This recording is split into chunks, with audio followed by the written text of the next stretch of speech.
please subscribe and don't forget to press the bell icon to get notified whenever we upload a new video. नमस्ते, मैं हूं किशोर रजवानी और अब आज की ताजा खबर। नमस्कार, आपके साथ मैं हूं अर्पिता आर्या।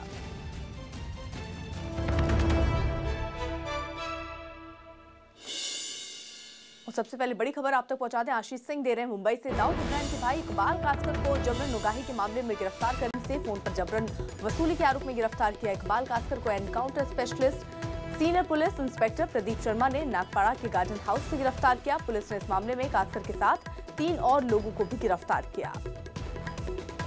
आशीष, ये पूरा मामला आखिरकार कब का है और कब केस दर्ज हुआ था? जी, ये पूरा मामला 2016 से शुरू हुआ, जब इकबाल कासकर लगातार जो है उसे दाऊद इब्राहिम के नाम से धमकी देने लगा और इसके अलावा जो है 4 फ्लैट बिल्डर से जो है वो हथिया चुका था। लेकिन इसके बाद जब वो देख चुका था कि बिल्डर डर रहा है, तो ऐसे में उस प्रोजेक्ट में कुछ और फ्लैट्स अपने नाम पे करवाने के लिए लगातार इकबाल कासकर की तरफ से दबाव बनाया जा रहा था। लेकिन जो है मामला जब थाने एंटी एक्सटॉर्शन सेल पहुंचा तो मामले की इन्वेस्टिगेशन में पता चला कि इकबाल कासकर ने बकायदा थाने के साथ 2 बिल्डर्स हायर कर रखे थे, जो कि उसके एक्सटॉर्शन के धंधे को ऑपरेट करने में उसकी मदद कर रहे थे। आखिरकार पूरे नेक्सस को बस्ट आउट किया गया और इसके बाद थाना एंटी एक्सटॉर्शन सेल ने इस पूरे मामले में कई जो ऑडियो क्लिप्स आई थी, रिकॉर्डिंग्स मौजूद थी, इसके अलावा एविडेंस और गवाहों के आधार पर कल देर रात जो है वो इकबाल कासकर को उसके घर से जाकर गिरफ्तार किया। जी, शुक्रिया आशीष।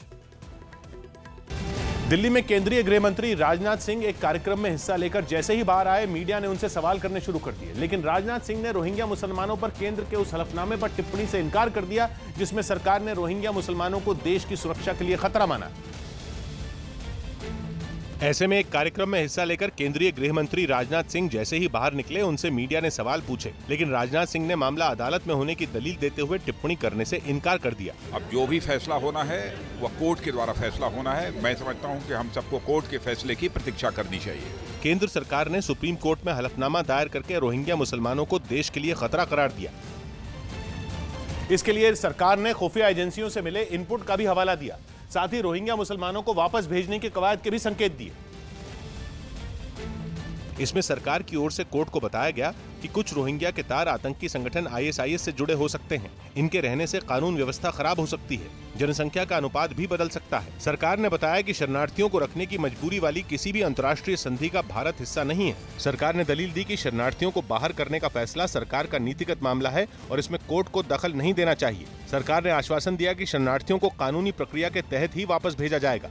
सरकार ने अदालत को बताया कि मौजूदा वक्त में करीब 44,000 रोहिंग्या शरणार्थी देश में रह रहे हैं।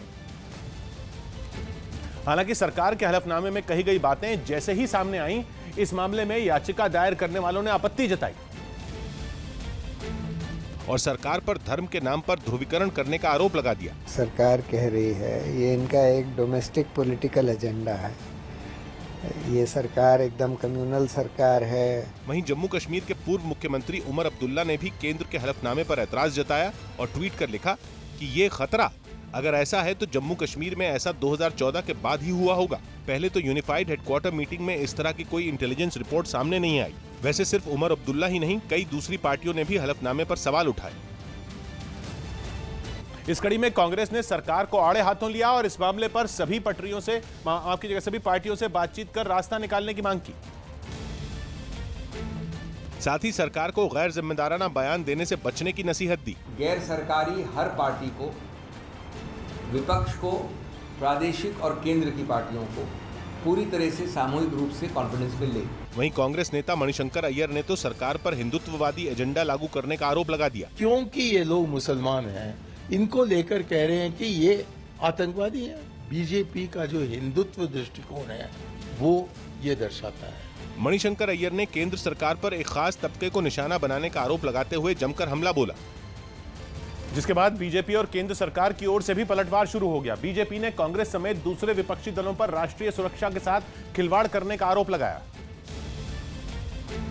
और इस मुद्दे पर विपक्ष के ऐतराज को सांप्रदायिक सियासत की कोशिश करार दिया। आज तक कश्मीरी पंडितों के लिए एक भी आंसू जिसने नहीं बहाया, आज इतने सारे आंसू बाहरी लोगों के लिए वहीं आरएसएस से जुड़े मुस्लिम राष्ट्रीय मंच ने भी सरकार के हलफनामे का समर्थन किया। रोहिंग्या मुसलमानों को हिंदुस्तान में रहने के लिए कोई भूमि नहीं देनी चाहिए, ये क्लियर मत है। सुप्रीम कोर्ट में सरकार के हलफनामे के बाद अगली सुनवाई 3 अक्टूबर को होने वाली है। हैती में सोमवार को सरकार के खिलाफ सैकड़ों लोग सड़क पर उतरे और प्रदर्शन करने लगे। प्रदर्शनकारियों ने कई इलाकों में आगजनी भी की। इस दौरान प्रदर्शनकारियों की और पुलिस की जमकर झड़प भी हुई। हंगामा कर रहे लोगों को काबू में करने के लिए पुलिस को आंसू गैस के गोले छोड़ने पड़े। प्रदर्शन कर रहे लोग सरकार के उस कानून का विरोध कर रहे हैं जिसके तहत वहाँ गाड़ियों के लाइसेंस बनाने के लिए लोगों को ज्यादा टैक्स देने की बात कही गई। मुंबई में शिवसेना सांसद संजय राउत मीडिया कर्मियों के सामने हाथ जोड़कर खड़े हो गए, जो पार्टी की अहम बैठक के बाद उनसे सवाल पूछ रहे थे। तनातनी के बीच शिवसेना ने बीजेपी से गठबंधन तोड़ने का संकेत दिया, लेकिन महाराष्ट्र में सरकार गिरने के सवाल पर संजय राउत ने हाथ जोड़ लिए और बात टाल गए। लेकिन संजय राउत ने साफ कर दिया कि शिवसेना सरकार से अलग होने का मन बना चुकी है। हम निर्णय के बहुत करीब आ चुके हैं। इससे पहले शिवसेना प्रमुख उद्धव ठाकरे के घर पार्टी के सांसद और विधायकों की अहम बैठक हुई, जिसमें एनडीए में बने रहने पर चर्चा हुई। संजय राउत के मुताबिक सरकार की नीतियों और फैसलों से जनता में निराशा है और इसीलिए पार्टी सरकार में साथ नहीं रहना चाहती। सरकार के खिलाफ जो भावना है, जो चीज है, मुझे लगता है हम मानते हैं कि उसके धनी हम नहीं होना चाहते। एनडीए से अलग होने की चेतावनी के साथ शिवसेना ने महंगाई और किसानों की कर्ज माफी के मुद्दे पर सरकार को घेरा। शिवसेना अगर एनडीए से अलग होती है तो महाराष्ट्र की देवेंद्र फडणवीस सरकार खतरे में आ सकती है, लेकिन शिवसेना की इस चेतावनी को बीजेपी ने गंभीरता से नहीं लिया और बीजेपी ने दावा किया कि फडणवीस सरकार पूरे 5 साल चलेगी। एनडीए या सरकार से अलग होने की शिवसेना की धमकी को भी बीजेपी ने अहमियत नहीं दी। ये कौन सी नई बात है कि जब सारी बातें सामने आएंगी तब पार्टी उसके ऊपर विचार विमर्श करेगी। सूत्रों के मुताबिक शिवसेना प्रमुख उद्धव ठाकरे ने पार्टी विधायकों और सांसदों को एनडीए से अलग होने का फैसला सुना दिया है और संजय राउत के मुताबिक उद्धव ठाकरे इस मुद्दे पर अंतिम फैसला जल्द ही ले सकते हैं। चर्चा है कि शिवसेना एनडीए से अलग होकर महंगाई के मुद्दे पर बड़ा आंदोलन शुरू करने की तैयारी में है। प्रद्युम्न हत्याकांड का आरोपी बयान से पलटा। प्रद्युम्न हत्याकांड का आरोपी बस कंडक्टर अशोक अदालत में अपने बयान से पलटा और खुद को बेकसूर बताया। हनीप्रीत की तलाशी के लिए डेरा सच्चा सौदा की चेयरपर्सन विपासना से एसआईटी ने करीब 3 घंटे पूछताछ की। आर्थिक हालात की समीक्षा के लिए प्रधानमंत्री मोदी बैठक करेंगे। बीसीसीआई ने क्रिकेटर एस श्रीसंत पर आईपीएल स्पॉट फिक्सिंग मामले में आजीवन प्रतिबंध हटाने के खिलाफ केरल हाईकोर्ट में याचिका दायर की। उत्तर प्रदेश के मुख्यमंत्री योगी आदित्यनाथ मथुरा में बांके बिहारी मंदिर के दर्शन करने के बाद एक जनसभा को संबोधित करेंगे। दिल्ली के करावल नगर में हथियारबंद 4 बदमाश एक कैश वैन के कैशियर को गोली मारने के बाद 70 लाख रुपए लूटकर फरार हो गए। एक दिन खुलने के बाद गुरुग्राम का रायन इंटरनेशनल स्कूल 22 तारीख तक के लिए बंद कर दिया गया। अमेरिका के फ्लोरिडा में इरमा तूफान से कीज शहर की तस्वीर पूरी तरह बदल चुकी है। यहाँ सड़कों पर पेड़ और इमारत के मलबे का ढेर लग गया। हालांकि लोग अब धीरे धीरे लौटने लगे हैं, लेकिन उनके पास न तो मकान की मरम्मत के लिए पैसे हैं, न ही खाने पीने का सामान, क्योंकि इरमा तूफान ने फ्लोरिडा राज्य के कीज शहर का नक्शा पूरी तरह बदल दिया। हर तरफ सिर्फ और सिर्फ तबाही नजर आ रही है। टूटे पेड़ों से सड़कें अटी पड़ी हैं, जबकि घर तूफान में तबाह हो चुके हैं। ऐसे में तूफान थमने के बाद जब लोग वापस आए तो उनके सामने खाने पीने के अलावा रहने का संकट खड़ा हो गया। How do you deal with it when you don't have any money to repair any of this?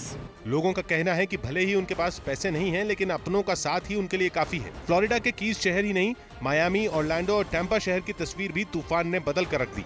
इसके बावजूद लोग बड़ी संख्या में अपने घर लौट रहे हैं। पिछले हफ्ते आए तूफान इरमा ने अमेरिका के फ्लोरिडा और कैरिबियन इलाके के सेंट मार्टिन समेत कई इलाकों को बर्बाद कर दिया, जिसमें सिर्फ फ्लोरिडा में 15 लाख घर तबाह हो गए। अब तक इस तूफान में 80 से ज्यादा लोगों की मौत हो चुकी है। इसलिए तबाही के बीच फ्लोरिडा के पास के राज्यों के लोग तूफान पीड़ितों तक कपड़े और खाने पीने का सामान पहुंचा रहे हैं। हालात ऐसे हैं कि कई मकानों के अंदर कीचड़ भरा है, जबकि कई जमींदोज हो चुके हैं। प्रशासन की तरफ से राहत का काम तेज कर दिया गया है, जिसमें उन्हें आम लोगों की भी मदद मिल रही है। इरमा तूफान कैरिबियन इलाके और फ्लोरिडा के तट से 215 किलोमीटर प्रति घंटे की रफ्तार से टकराया था। एक रिपोर्ट से तूफान में भारतीय रुपयों के हिसाब से करीब 8 लाख करोड़ रुपए के नुकसान होने का दावा किया गया। यूपी के मुजफ्फरनगर में एक नाबालिग लड़की के गैंगरेप का मामला सामने आया। गैंगरेप का आरोप पीड़ित लड़की के गांव के 4 लोगों पर लगा। पीड़ित लड़की के मुताबिक 6 सितंबर को जब वो अपने मामा के घर जाने के लिए बस का इंतजार कर रही थी तो गांव के 4 लड़कों ने उसे लिफ्ट देने के बहाने से गाड़ी में बैठाया और फिर एक सुनसान जगह पर ले जाकर बारी बारी से उसका रेप किया। पीड़ित लड़की ने यह भी कहा कि आरोपियों ने उसे बंधक बनाकर 10 दिन तक उसका रेप किया और हालात बिगड़ने पर उसे रास्ते में फेंक कर चले गए। पीड़ित परिवार की शिकायत पर पुलिस ने आरोपियों के खिलाफ मामला दर्ज कर जांच शुरू कर दी और उनकी धरपकड़ की कोशिशें तेज कर दी। महाराष्ट्र की नासिक प्याज मंडी में सुरक्षा बढ़ाते हुए कुछ पुलिस वाले तैनात किए गए। यहां प्याज के बड़े कारोबारियों पर इनकम टैक्स ने छापा मारा, जिसमें दावा है कि प्याज कारोबारियों के हवाला कारोबार में शामिल होने के सबूत मिले। इससे पहले जब इनकम टैक्स विभाग की टीम पहुंची तो महाराष्ट्र की सबसे बड़ी लासलगांव प्याज मंडी में पुलिस वालों को तैनात कर दिया गया। नासिक की लासलगांव मंडी के अलावा ठाणे, पुणे और औरंगाबाद समेत प्याज कारोबारियों के 24 ठिकानों पर छापे पड़े। आयकर विभाग के कुल 150 कर्मचारियों ने 60 घंटे तक छापेमारी की, जिसमें प्याज कारोबारियों की अनगिनत प्रॉपर्टी के साथ हवाला कारोबार में शामिल होने के सबूत मिले। लिहाजा प्याज कारोबारियों के हवाला कनेक्शन की जाँच में प्रवर्तन निदेशालय भी जुट गया। इनकम टैक्स विभाग को महाराष्ट्र के 4 बड़े प्याज कारोबारियों के दुबई के हवाला कारोबार से जुड़े होने के सबूत मिले। सूत्रों के मुताबिक तलाशी के दौरान इन व्यापारियों के ठिकानों से अहम दस्तावेज मिले, जिनमें हवाला के धंधे के लिए हर महीने 3% ब्याज पर रुपए देने का पता चला।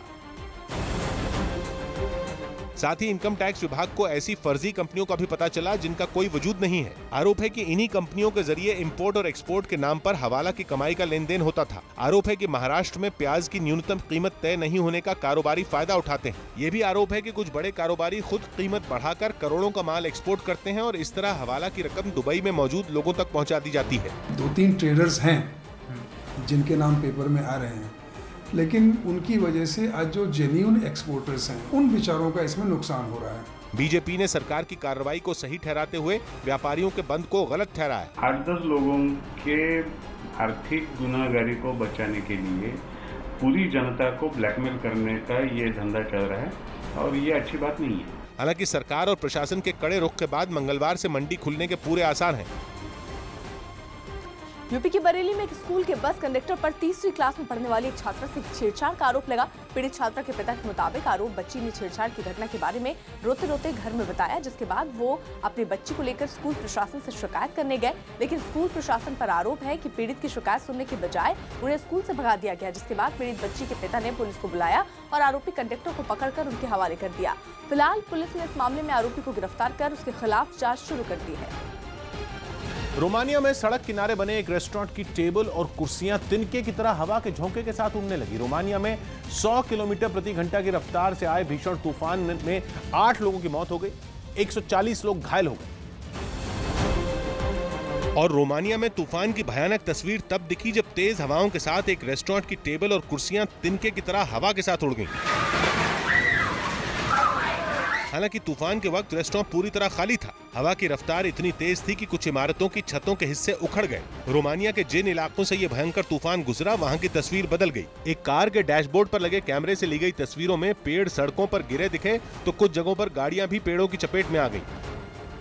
मौसम विभाग के मुताबिक तूफान जरूर कमजोर पड़ा है, लेकिन इसकी रफ्तार अब भी तबाही मचाने के लिए काफी है। पश्चिमी रोमानिया में इस तूफान का सबसे ज्यादा असर दिखाई दिया। प्रशासन ने लोगों को घर में रहने और बिजली बंद रखने की सलाह दी है ताकि शॉर्ट सर्किट जैसी घटनाएं न हो, क्योंकि कुछ इलाकों में हवाएं अब भी काफी तेज चल रही हैं। प्रशासन के आदेश के बाद स्कूल, कॉलेज और दफ्तर बंद कर दिए गए हैं। तबाही की एक तस्वीर तो बेहद हैरान करने वाली है, जिसमें साफ दिखा कि तेज हवाओं के बीच से गुजरती हुई एक गाड़ी धूल भरी आंधी की चपेट में आ गई। प्रशासन के मुताबिक तूफान की रफ्तार की वजह से फिलहाल राहत और बचाव के काम में काफी दिक्कत आ रही है। कलकत्ता हाईकोर्ट में मुहर्रम के दौरान मूर्ति विसर्जन पर बुधवार को सुनवाई होगी। कोलकाता हाईकोर्ट मुहर्रम के दौरान मूर्ति विसर्जन पर रोक लगाने वाले राज्य सरकार के फैसले को लेकर बुधवार को सुनवाई करेगी। राबिया खान ने अपनी बेटी जिया खान की मौत के मामले में पीएम मोदी को खत लिखकर न्याय की मांग की। गृह मंत्री राजनाथ सिंह ने सीमा सुरक्षा बल के खुफिया तंत्र और जवानों की समस्याओं के लिए मोबाइल ऐप लॉन्च किया। सूत्रों के हवाले से खबर है कि सीबीआई ने एक कर्नल और मेडिकल काउंसिल ऑफ इंडिया के एक कर्मचारी समेत 4 लोगों को भ्रष्टाचार के आरोप में गिरफ्तार किया। दिल्ली के गांधीनगर में एक छात्रा के बलात्कार के मामले में स्कूल पर लापरवाही का आरोप लगाते हुए एसडीएम ने अपनी रिपोर्ट केजरीवाल सरकार को सौंपी। दूसरे वनडे मैच के लिए भारत और ऑस्ट्रेलिया की टीम कोलकाता पहुंच गई। कोरिया ओपन जीतने पर बैडमिंटन खिलाड़ी पीवी सिंधु ने पीएम मोदी को ट्वीट कर अपनी जीत समर्पित की, जिसके बाद सोशल मीडिया पर कुछ लोगों ने उनकी तारीफ की तो कुछ ने तंज कसा।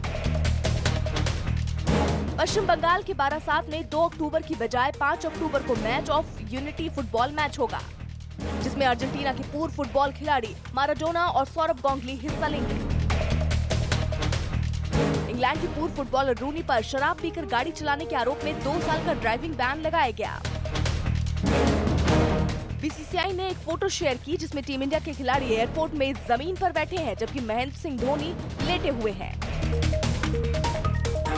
मर्सिडीज के ड्राइवर लुइस हैमिल्टन ने सिंगापुर ग्रैंड प्रिक्स का लगातार तीसरी बार खिताब जीत लिया। फिल्म जुड़वा 2 के प्रमोशन के लिए सलमान खान ने जैकलीन के साथ फिल्म टन टनाटन गाने पर डांस का वीडियो शेयर किया। चलती है क्या नशे पर, अरे घड़ी घड़ी क्या देख रही है। अमेरिका के हवाई टापू पर एक महिला सफेद रंग की गुंबद नुमा इमारत का पर्दा हटाने लगी। इस गुंबद के अंदर नासा ने हवाई यूनिवर्सिटी के 6 छात्रों के लिए मंगल ग्रह जैसा वातावरण तैयार किया था और ये छात्र यहां करीब 8 महीने से रिसर्च कर रहे थे। और छात्रों की रिसर्च पूरी होने के बाद एक महिला ने गुंबद नुमा इमारत का पर्दा हटाया, जिसके बाद लाल रंग की टी-शर्ट पहने 6 छात्र वहां से बाहर निकले। अमेरिकी स्पेस एजेंसी नासा ने इस गुंबद को मंगल ग्रह से जुड़ी रिसर्च के लिए तैयार किया था। इन 6 छात्रों ने 8 महीने तक यहां रहकर 6 अलग-अलग प्रोजेक्ट पर रिसर्च की। इन छात्रों ने मंगल ग्रह पर अंतरिक्ष यात्रियों के ऊपर पड़ने वाले मनोवैज्ञानिक असर पर भी रिसर्च की। मंगल ग्रह की तरह का वातावरण बनाने के लिए हवाई टापू के ज्वालामुखी वाले इस इलाके को खास तौर पर चुना गया था। इन छात्रों को रिसर्च के लिए गुंबद के अंदर लेबोरेटरी और सभी तरह के इलेक्ट्रॉनिक उपकरण दिए गए थे। साथ ही सौर ऊर्जा के जरिए इस गुंबद में बिजली की व्यवस्था भी की गई थी। नासा 2030 तक मंगल ग्रह पर अंतरिक्ष वैज्ञानिकों को लंबे मिशन पर भेजने की तैयारी कर रही है। मध्य प्रदेश के दमोह में छेड़छाड़ की घटना से परेशान होकर एक लड़की की तेजाब पीकर खुदकुशी करने की कोशिश का मामला सामने आया। आरोपी की लड़की को मोहल्ले में रहने वाला एक लड़का उसे बीते 4-5 महीने से परेशान कर रहा था। लड़की के घर वालों ने कई बार उसे समझाने की कोशिश की, लेकिन वो नहीं माना और आखिरकार लड़की ने परेशान होने के बाद तेजाब पीकर खुदकुशी की कोशिश की। लड़की को जिला अस्पताल में भर्ती कराया गया और उसकी हालत गंभीर बनी हुई है। फिलहाल पीड़ित परिवार की शिकायत पर पुलिस ने मामले की जांच शुरू कर दी। हरियाणा पुलिस ने राम रहीम को सजा वाले दिन पंचकुला में हिंसा भड़काने वालों की एक लिस्ट जारी की। इस लिस्ट में हनीप्रीत का नाम सबसे ऊपर है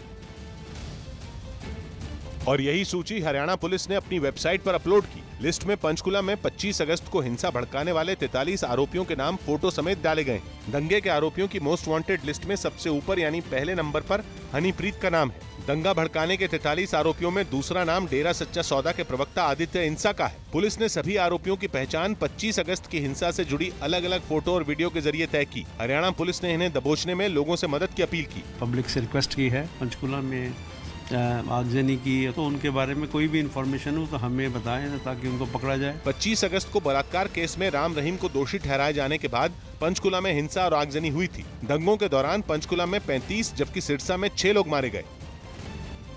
गुरुग्राम के रैंक स्कूल में प्रद्युमन की हत्या का आरोपी कंडक्टर अशोक कोर्ट में अपने बयान से पलट गया। हालांकि इससे पहले पुलिस पूछताछ में अशोक ने प्रद्युमन की हत्या का आरोप कबूल कर लिया था। इसके बाद कोर्ट ने उसे पुलिस हिरासत में भेज दिया था, लेकिन जब कल कोर्ट में अशोक की पेशी हुई तो वो अपने बयान से मुकर गया और उसने वकील ने दावा किया कि अशोक से जबरन हत्या का आरोप कबूलाया गया। हम आपको सुनाते हैं अशोक का न्यूज़ 18 इंडिया के कैमरे पर वो बयान जिसने उसने प्रद्युमन की हत्या के आरोप को कबूला था। क्या किया था? क्यों तुमने मारा? हाँ जी। क्यों? बस बुद्धि खराब हो गई थी, कुछ होश ही ना रहा। कैसे मारा? चाकू से।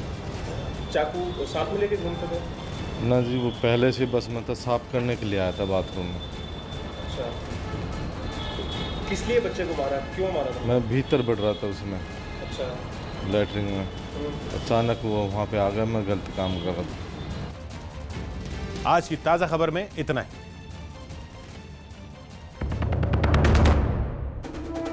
बिल्डर को धमकाने और वसूली के आरोप में दाऊद के भाई इकबाल कासकर को मुंबई में गिरफ्तार किया गया।